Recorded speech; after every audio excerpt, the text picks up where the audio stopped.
जीवन में हास्य एवं विनोद का एक महत्वपूर्ण अंग है। इसी परिप्रेक्ष्य में मैं राजेश्वरानंद जी की कुछ कहानियाँ हास्य की आपको बीच में ला रहा हूँ, जो आपने सुने और आनंद लें, क्योंकि जीवन में अगर हास्य है तो वो बहुत कुछ बीमारियों को दूर करता है, स्वास्थ्यवर्धक बनता है। इसलिए राजेश्वरानंद जी अपने धार्मिक कथाओं में उनको समावेश किया है। सुनिए। एक विद्वान गए काशी, 12 वर्ष रहे, संस्कृत का अध्ययन किया और श्रीमद् भागवत का विशेष रूप से पारायण अध्ययन भागवत पढ़कर लौटे।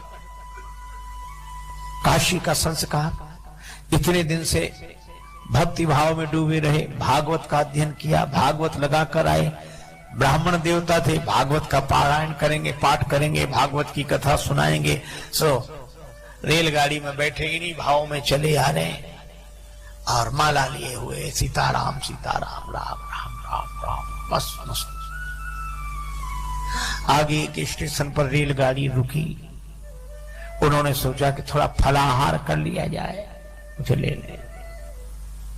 फल लेने के लिए नीचे उतरे, सो जैसे जेब में हाथ डाला, जेब पहले चलती ना जेब बनियान, सो उन्होंने जेब में जो हाथ ऐसे डाला, पैसे निकालने के लिए हाथ डाला तो हाथ उस तरफ निकल गया। पता नहीं किसने मामले बीच रास्ते में जेब साफ कर दी। अब पंडित जी ने कहा राम राम राम राम, तो बड़ा अनर्थ हुआ। टिकट भी ले लिया, भैया रखो तुम अपने फल। बोल नहीं महाराज ले लो आप, थोड़े तो ले लो, अब नहीं पैसे तो नहीं। पंडित जी ने सोचा पहुंचे कैसे, टिकट भी नहीं है, पैसे सब कट गए, हम राम राम राम करते रहे, कोई काट के ले गया जी, क्या करें। अच्छा लोग भी बड़े अजीब, कम से कम राम राम करने वालों को तो छोड़ दो। हरिद्वार में जाते हैं लोग, हरिद्वार ऋषिकेश गंगा जी किनारे, बड़ा मेला लगता है, स्नान करते हम लोग, हर हर गंगे हर हर गंगे हर हर गंगे। हमारे पूर्वज आकाश से देखते हैं कि हमारे कुल में ऐसे हुए, आज गंगा जी स्नान कर रहे हैं, हर हर गंगे बोल रहे हैं, हमारे कुल में ऐसे हुए। पूर्वज कितने प्रसन्न होते होंगे, होते होंगे नहीं। लेकिन एक दूसरी बात भी, हम लोग तो कर रहे हैं हर हर गंगे, वहीं आसपास घूम रहे जेब कतरे लुटेरे चोर भी, क्या कहते हैं, तुम करो हर हर गंगे, हम कर देंगे तुम्हें नंगे, तुम नहाओ सामान लेके हम गायब। उनके भी पूर्वज देखते हैं, कहते हाय हमारे कुल में ये हुए। यही करना था तो झांसी कानपुर दिल्ली आगरा जाते, ये तीर्थ ही मिले थे। तो राम राम रटने वाले पंडित जी की जेब काट दी किसी ने रास्ते में, सब ले गया। पंडित जी ने कहा कोई बात नहीं, मुख में हो राम नाम, राम सेवा हाथ में, तू अकेला नहीं प्यारे, राम तेरे साथ है। राम जी की कृपा से भागवत की पोथी है, भागवत का ज्ञान है, राम जी की कृपा है। स्टेशन पे वहीं उतर गए, रेलगाड़ी की दूसरी तरफ उतर के पार हो गए। सामने एक गांव दिखाई दे रहा था, 2-3 किलोमीटर दूर होगा।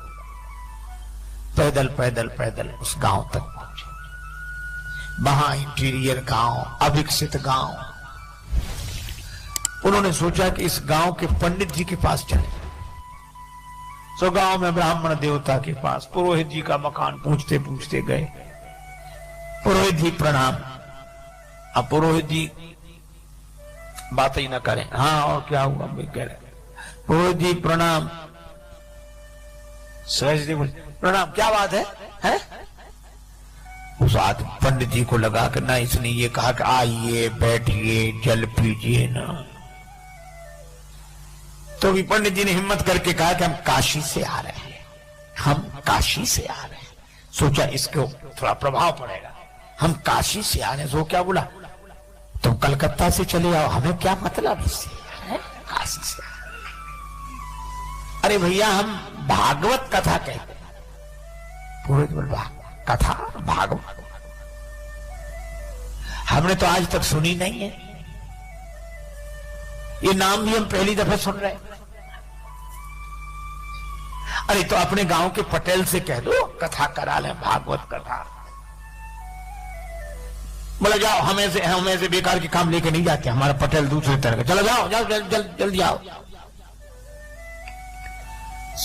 पंडित जी काशी के भाव से बोले कि देखो हम भी ब्राह्मण तुम भी ब्राह्मण, लेकिन जाति को न जाने सो जाने कौन जाति को है, हमारा सहयोग करना चाहिए आपको। इतना गुस्सा आया, बोले बैठ जाओ। अब गए वो पटेल के पास। सो पटेल एक शिला पे बैठे, दरवाजे के बाहर पत्थर की शिला, पंचायत निपटा रहे थे। तब तक पुरोहित, आओ पुरोहित महाराज बैठे। पुरोहित जी ने कहा, पटेल साहब एक पंडित जी आए हैं तो भागवत कथा ऐसे नाम बता रहे थे, करते हैं भागवत कथा करा ली जाए, भागवत हो जाए। पटेल बोले, कैसी बात करते हो, इतने दिन से आज तक तो किसी ने ये नाम ही नहीं सुना, आप भी किन किन की बातों में आते हो भागवत, चलो भगाओ भगाओ भगाओ उनको। नहीं, पंडित जी को बड़ा बुरा लगा कि इसकी वजह से हमको और गालियां सुनने को मिलेंगी। लेकिन तब तक पटेल साहब के दो बच्चे छोटे छोटे नाती वही, अब उन्होंने रोना शुरू किया, क्या है क्या है। वे बोले, हम तो भागवत देखेंगे, भागवत देखेंगे। उन्होंने समझा कि भागवत माने खेल होगा, जादूगर दिखाता है, मुंह से बड़े बड़े वो निकालता है और ऐसे, या बंदर नचाएगा भालू नचाएगा, वो भागवत देखेंगे भागवत देखेंगे। पटेल बोले, चलो जाओ। बच्चे बोले, नहीं हमें तो भागवत देखनी है, भागवत। अब भागवत सुनी जाती कि देखी जाती। तो पटेल पुरोहित से बोले, जाओ बुला ले आओ उन्हें, हमारे बच्चे रो रो के परेशान है, बुलाओ जल्दी, दिखाएं कैसी है भागवत। अब पंडित जी जल्दी जल्दी गए, उधर काशी से आए। पुरोहित बोले, जल्दी करो चलो। अरे बोले, भगवान स्नान तो कर ले, फिर समय से शुरू होगा मंगला। बोले, जो मंगलाचरण जी सब नहीं चलता है यहाँ। तो बोले, नहा तो बोले, नहीं ऐसे नहा लिया तुम तो, चलो दिखाओ भागवत कैसी है। पंडित जी समझ गए सब मूर्ख ही है ये सब। उन्होंने जल लेकर आचमन किया, ओम अपवित्रो पवित्रो वा सर्वावस्थागतो। अब पहुंचे, अपना कंबल भागवत की पोथी विराजमान। सोच रहे थे कि नहीं होगा तो आसन लगा देंगे, तिलक कर देंगे, इतना ही बहुत है, हम अपना कथा शुरू कर देंगे। और जैसे ही पहुंचे, जो देखा तो पटेल क्या बोला, इतनी देर लगाई जाती है, कब कर बुलाया, लड़कों के प्राण निकल रहे हैं, दिखाओ भागवत। पंडित जी ने सोचा, लड़कों के प्राण, लड़के रो रहे हैं, भागवत देख रहे गए। पटेल बोले, जल्दी दिखा भागवत। और पटेल ने उठे, चले गए अंदर। सो पंडित जी ने उसी शिला पे कम्बल बिछाया, भागवत खोली। अब वो पटेल के पास जो 2 4 5 10 पहले से बैठे थे, वो बैठे। कब चलो घर चलो, घर नहीं, भागवत तो देखो कैसी होती है। अब वो देखने के लिए बैठे। अब पंडित जी ने श्लोक शुरू किए, भागवत शुरू की।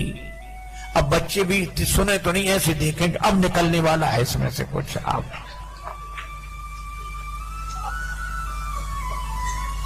हे भगवान, 1 घंटा हो गया, वे लोग भी बैठे, बच्चे भी बैठे। और वो जो पटेल साहब अंदर गए थे, वे भोजन करके आ गए।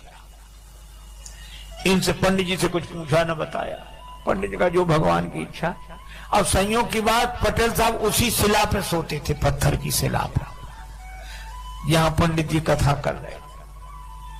सो आए, इधर उधर देखा, सो पंडित जी की जांघ पे सिर रख के सो गए। अच्छा, सिर रख के सोए, सोने में कोई गड़बड़ी नहीं, पर सोने के बाद जो उनका खौ जो शुरू हुआ, एक सज्जन कह रहे थे महाराज इसी को साउंड स्लीप कहते हैं, जो सोते में साउंड हो। अब पंडित जी बड़े परेशान, इधर भागवत, इधर इतना बड़ा शेर पहलवान आदमी, जान फटी जाए, और वो इस लोग कहें वो बड़ा परेशान हो गए। और फिर पंडित जी ने सोचा यही तो मुख्य श्रोता है, यही कुछ देता लेता, फिर ये तो हो कर रहा है, और इधर जांग पर ये भजन, सो पंडित जी ने हटाया। पटेल साहब भागवत हो रही है, सुन लीजिए, जीवन का फल है, पुण्य का फल है, ऐसे हिलाया। अच्छा, कोई लोगों को सोने में कोई जगा दे तो बड़ी आफत होती है, उसको कोई जगाते ही नहीं था। गांव भर का प्रमुख जो हिलाया डुलाया, अब वो जगा, लाल आंखें किए और ऐसे बड़े क्रोध। पंडित जी की तरफ देखा, पंडित जी बोले पटेल साहब जाके भागवत सुन लीजिए, भागवत बढ़िया है भागवत। और जो इतना कहा तो पटेल ने एक तमाचा दिया पंडित जी को बड़ा बुरा लगा कि धिक्कार है, अब चाहे मिले चुले कुछ नहीं, चाहे जो कुछ हो। तो पंडित जी ने चद्दर फेंका, अंगूठ लगाए, आप ही लगा, एक उन्होंने दिया पटेल में। अब दोनों गुत्थम गुत्था, तो जितने लोग वहां बैठे थे वो उनको अलग न करें, क्या बोले, हाँ भैया दूर हो जाओ, भागवत शुरू हुई।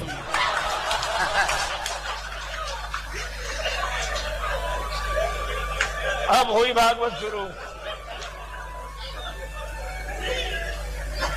अब बच्चे भी दूर खड़े खड़े, हाँ। अच्छा, कोई अलग भी ना करें उन्हें के एक तरफ करें, दूसरे छूना नहीं कोई भागवत को, बिना नहाए हो कोरी हो जाओगे अगर छूट गया तो। महाराज कोई न छुड़ावे, और वो गत्थम पत्थर पंडित जी होने कहते हैं, हाँ बोल को। गांव में अनाज रखने के लिए गड्ढा सा बनाया जाता है, खोड़िया बोलते हैं उसको, खाली पड़ी थी, तो दोनों लुढ़कते फुड़कते उसी में गिरे गए। अब पंडित जी तो बिना खाए पिए और तैयार, तो पटेल को पटका नीचे छाती पे चढ़ बैठे, और उसका गर्दन लगा, धनाधन धनाधन धनाधन, पटेल पर पूरा क्रोध। अब लोग ऐसे देखें, बोले ओ परमेश्वरी, भागवत सुनना तो दूर, हमसे तो देखी भी नहीं जा रही। एक बोला अभी पंडित जी के शरीर में भागवत भरी है, पटेल पर चढ़ी भागवत। अब सब ऐसे हाथ जोड़ अलग हो जाए। अब ऐसे में पटेल का परिवार, पत्नी आई, हाथ जोड़ के बोली रोते हुए, भागवत महारानी मेरो भाग जिन फोड़ डारो, और मोए चाहे मारो मेरी लाज को रखैया। हे, हाथ जोड़ के बोली रोते हुए, भागवत महारानी मेरो भाग जिन फोड़ डारो, और मोए चाहे मारो मेरी लाज को रखैया। हे भागवत मैया, तुम्हें प्राण लेना है तो चाहे हमें मार डालो, पर हमारे पति को छोड़ दो। बहन बोली, थापे मुख तेरो माता देख मुख मेरो आज, भैया दे छोड़ बड़ी भैंस और गैया ले, हमारी भैंस गाय सब ले जाओ, भैया को छोड़ दो। पुत्र भी कह रहा था दादा को छोड़ दो। पंडित जी समझ गए कि सब मूर्ख हैं यहाँ ये, तो पंडित जी क्या बोले, एक भरी हुंकार, अब घबराई लोग, क्या बात। कहने लगे भागवत जिस पे चढ़ बैठती है वो बचता नहीं। तो ये बच्चे कैसे? बोले बचे ना विनीत जा पे आन लगे फेरी मेरी, और जाके प्राण चाहो तो 500 रुपया दो। और जो पंडित जी ने 500 कहा, भागे परिवार वाले। कौन गिनता है ऐसे में? 1000 रुपए हो गए वे 500 के। इतनी बड़ी पोटली बनाई, ऊपर से पटकी। सब पंडित जी ने पोटली 2 और दिए पटेल के, और बोले अब हुंकारी हूं करने लगे। सीढ़ी लगा, सीढ़ी डालो। अब सीढ़ी कौन लगा? सब भाग गए। और भागते हुए क्या कहें? बोले पटेल तो बड़े आदमी थे, सुनने बैठ गए। किसी गरीब गुरबा पे भागवत चल बैठी तो वो तो किसी तरह निपट ही नहीं सकेगा। अब सीढ़ी कौन डाले? सब लोग अपने अपने घरों में, पर 2-4 लोग थे। बोले हम। वे सीढ़ी लेकर ऐसे गए, ऐसे, और ऊपर से ही सीढ़ी ऐसे छोड़ दिया, भागकर पेड़ों पे चढ़ गए, छतों पर। पंडित जी बाहर निकले और भागवत लपेट के दूर तक गए। गांव वालों ने निकाला। बोले भागवत दूर तक निकली पर अभी खेलती जा रही है। पटेल को निकाला, लेकिन लोगों ने कहा अरे पटेल, ये खून निकला, ठीक हो जाएगा, घाव सब ठीक हो जाएंगे। लेकिन गजब कर दिया, 7 पहरी पर झंडा गाड़ दिया। आज तक भागवत नहीं हुई, भागवत तो करा ली। पटेल बोला हमारा क्या, आप सब 4 पंचों की महिमा है।